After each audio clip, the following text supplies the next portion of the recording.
ఈ వారము గురించి ప్రవక్త వర్తమానికుడు 25,700 ప్రతి రోజుల క్రితమే ప్రవచించాడు.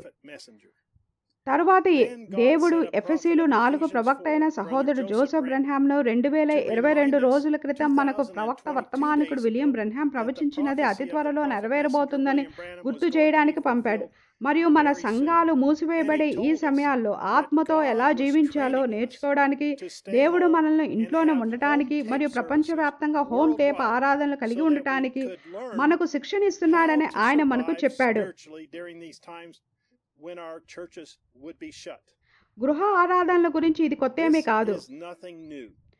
ఎరికోలోని రాహాబు యొక్క హోమ్ టేప్ సంఘం గురించి బ్రదర్ బ్రెన్హామ్ ఇలా అన్నాడు. ఆ రాత్రి ఆమె ఇంట్లోనే సంఘమును కలిగి ఉంది. ఆమె వర్తమానమును స్వీకరించుటకు తన ఇంటినే సంఘముగా ఉపయోగించింది. ఓ దేవా, ఈ రాత్రి యేసు సజీవంగా ఉన్నాడనే వర్తమానమును స్వీకరించుటకు మా హృదయాలను తెరవండి. ఆయన ఇక్కడే మన మధ్య ఉన్నాడు. ఆయన నిన్న నేడు నిరంతరం ఒకటే రీతిగా ఉన్నాడు. మీ ఇంటిని తెరవండి. వర్తమానికుడైన పరిశుద్ధాత్మ లోపలికి వచ్చి తన సొంత ఉనికైన మీపై ఉన్న గుర్తుతో మిమ్మల్ని గుర్తించినవ్వండి. అప్పుడు మీరు దాని గురించి ఎవరి మాటను తీసుకోవాల్సిన అవసరం లేదు. ఆయన తన గురించి మాట్లాడటానికి అక్కడ ఉన్నాడు మరియు ఆయనే వాక్యము. అది నిజము. తనను తాను గుర్తించడం దేవుని గురుతు. ఆమె తన ఇంటిని వర్తమానికుల కోసం ఉపయోగించుకుంది.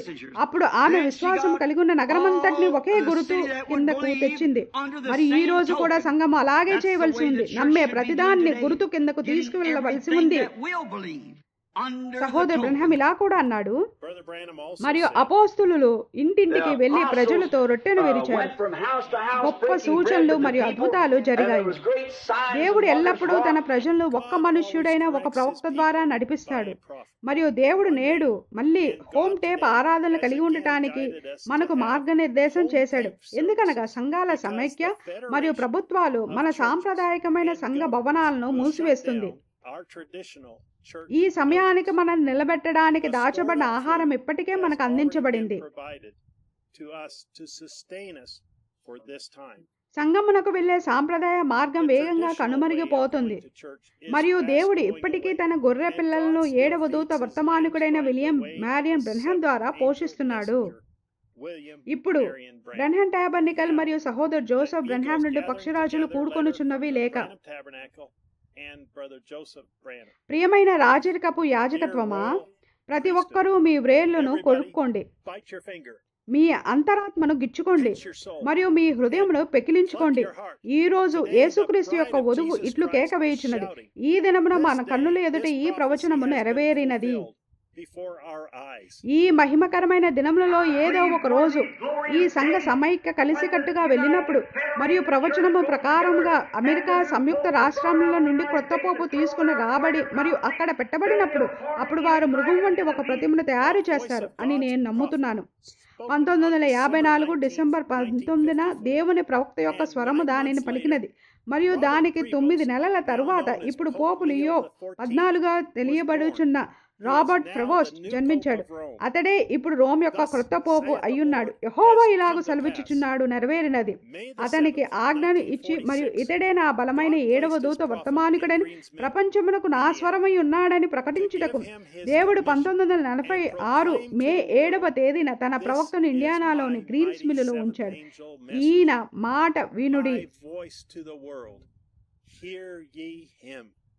8 సంవత్సరాల క్రితం ఇండియానా గ్రీన్స్ మిల్లులో ప్రభు యొక్క దూత నన్ను కలిసినప్పుడు, ఒక పిల్లవాడిగా ఉన్నప్పటి నుండి నన్ను వెంబడిస్తూ దర్శనములను చూపిస్తూ ఉన్న తర్వాత నేను ఆయనను కలవడానికి వెళ్ళినప్పుడు ఆయన ఇట్లన్నాడు, నీవు యథార్థంగా ఉంటే, ప్రజలు నిన్ను నమ్మునట్లు చేస్తే ఆ ప్రార్థన ఎదుట ఏదీ నిలబడదు. విలియం మ్యారియన్ బ్రెన్హామ్ గారు ప్రపంచమునకు దేవుడు ఎన్నుకొనిన స్వరమై ఉన్నాడు. దేవుని యొక్క వాక్యము ఎవరి యొద్దకు వచ్చునో అటువంటి ఒక బలమైన ప్రవక్తే ఉన్నాడు. వాక్య ప్రకారముగా ఆయన మాత్రమే దేవుని వాక్యమును దైవికముగా అనువదించువాడై ఉన్నాడు. స్వయంగా దేవుని చేత అగ్నిస్తంభము ద్వారా ఆయన నిర్ధారించబడినాడు. యెహోవా ఇలాగూ సెలవిచ్చుచున్నాడును, నెరవేర్చడానికి 2025 మే 7వ తేదీన వారికి క్రీస్తుకు బదులుగా ఉండు వాణిని ఎన్నుకొనుటకు సాతాండు సిస్టీన్ ప్రార్థన మందిరములో వాని యొక్క మతాధికారుల రహస్య సమావేశమును నిర్వహించాడు. అతడు తెల్లని పొగతో మనుషుల చేత నిర్ధారించబడినాడు. ప్రవక్త యొక్క ప్రవచనం నెరవేర్చబడుటను మనము వినుచుండగా మరియు మన స్వంత కన్నులతో చూస్తుండగా ప్రపంచవ్యాప్తంగానున్న క్రీస్తు యొక్క వధువు ఆనందిస్తూ కేకలు వేస్తూ అరుస్తూ మరియు ప్రభువును స్తుతిస్తున్నది. ఎర్ర సముద్రమును మన కన్నుల ఎదుట తెరవబడుటను చూస్తున్నట్లుగా ఉన్నది. తాజా మన్నా ఆకాశం నుండి కురియుచున్నది. లక్షల కొలది పూరెడు పక్షులను వధువును పోషించుచున్నవి. బండ నుండి నీరు వచ్చుచున్నది. ఏలియా ద్వారా అగ్ని దిగివచ్చి మరియు బల్యర్పణను దహించుచున్నది. ప్రతిరోజు ప్రవచనం నెరవేర్చబడుచున్నది. దేవుని యొక్క వాగ్దాన వాక్యము మన జీవితంలో నెరవేర్చబడుచున్నది. మన చుట్టూ కార్యములు జరుగుచున్నవి. వాక్యమును వినుట ద్వారా మరియు నమ్ముట ద్వారా వధువు తనను తాను సిద్ధపరచుకున్నది. మనము వాక్యము శరీరమై ఉన్నాము. నిజముగా మనము వచ్చి ఉన్నాము. సమయము సమీపించినది. వధువు ముందెన్నడూ లేని విధంగా ఆనందించుచున్నది మరియు ప్రపంచమంతటి నుండి ఐక్యమగుచున్నది. మనము దేవుని యొక్క రాజరికపు యాజకత్వమై ఉన్నామని, ఒక పరిశుద్ధ దేశమై ఉన్నామని, ఎన్నుకోబడి ఏర్పరచుకోబడి బయటకు పిలువబడి మరియు ప్రత్యేకపరచబడిన ఒక వింతైన జనము అయ్యున్నామని మనకు చెప్పడం ద్వారా ప్రవక్త వధువునకు మరలా నిశ్చయితనిచ్చుచున్నాడు. దేవుని యొక్క ఆత్మ ద్వారా నడిపించబడుచు మనము ఇప్పుడు దేవుని కుమారులము మరియు కుమార్తెలమై ఉన్నాము.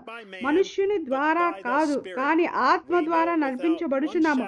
ఒక్క సందేహపు ఛాయైనా లేకుండా మనము ఆయన యొక్క వధువు అని మనము ఎరిగి ఉన్నాము. అనుదినము మన విశ్వాసము ఉన్నత స్థాయికి ఎదుగుచున్నది. మనల్ని ఆపడం అనేది గాని లేదా మనల్ని మెల్లగా వెళ్ళునట్లు చేయడం అనేది గాని లేదు. దేవుడు దానిని బయలుపరిచి మరియు మన హృదయములో మరియు మన అంతరాత్మలో దాన్ని లంగరు వేసి ఉన్నాడు. మనము ఎవరమన్నది వధువు పూర్తిగా గుర్తించినది. మనము మన ఆత్మ సంబంధమైన వాగ్దాన దేశంలో ఉన్నాము. సమస్తమును స్వాధీనపరుచుకున్నాము. మనము పరలోకపు సమాధానమును, పరలోకపు ఆశీర్వాదమును, పరలోకపు ఆత్మను కలిగి ఉన్నాము. సమస్తము మనదై ఉన్నది. తదుపరి ఆయన మన కొరకు దేనిని కలిగి ఉన్నాడో మనం కేవలం దాని కొరకు సిద్ధపడుచున్నాము.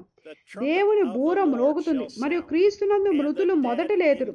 ఈ పరలోక సంబంధమైన శరీరములు క్రిందకి వచ్చి మరియు భూ సంబంధమైన మహిమ శరీరములను ధరిస్తాయి మరియు ఒక్క క్షణములో కనురెప్ప పాటున మార్పు చెందుతాయి.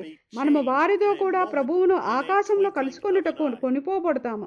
ఎటువంటి ఒక దినము, ఎటువంటి ఒక సమయము మనమందరము మన అంతరాత్మలలో ఎటువంటి ఒక అనుభూతిని కలిగి ఉంటున్నామో మానవ పదములలో వివరించుటకు నాకు అసాధ్యము. మన గుండెలు వేగముగా కొట్టుకొనుచున్నవి. అది జరిగేటట్లు మనమేమి చేయడం లేదు గాని పరిశుద్ధాత్మ మన లోపల నుండి ఉబుకుచున్న ఒక నూటి బుగ్గవలే ఉన్నది. ఆదాము యొక్క దినముల నుండి వధువు ఈ క్షణము కొరకు వేచి ఉంటున్నది మరియు మనము ఇప్పుడు ఇక్కడ ఉన్నాము. మేము మిమ్మల్ని స్వాగతిస్తున్నాము. మేము మిమ్మల్ని ఆహ్వానిస్తున్నాము. మేము మిమ్మల్ని బ్రతిమాలుచున్నాము. ఈ ఆదివారము జెఫర్సన్విల్ కాలమానం ప్రకారంగా మధ్యాహ్నం 12 గంటల సమయమప్పుడు మేము 60-05-18 పుత్ర స్వీకారము 2ను వినుచుండగా దేవుని యొక్క స్వరము ఆయన యొక్క వాక్యమును బయలుపరచడాన్ని మేము వినుచుండగా లోకము ముందెన్నడూ ఎరుగునటువంటి అత్యంత అద్భుతమైన సమయం కొరకు వచ్చి మాతో చేరండి. సహోదరుడు జోసెఫ్ బ్రెన్హామ్. వర్తమానమునకు ముందు చదవవలసిన లేఖనములు: ఆదికాండం 1:26 ఎఫెసీలు 1 రోమీలు 7:19 గలతీయులు 1:6-9 హెబ్రీలు 6 యోహాను 1:17 మరలా కలిసేంత వరకు దేవుడు మిమ్మల్ని దీవించును గాక మరియు షలోమ్.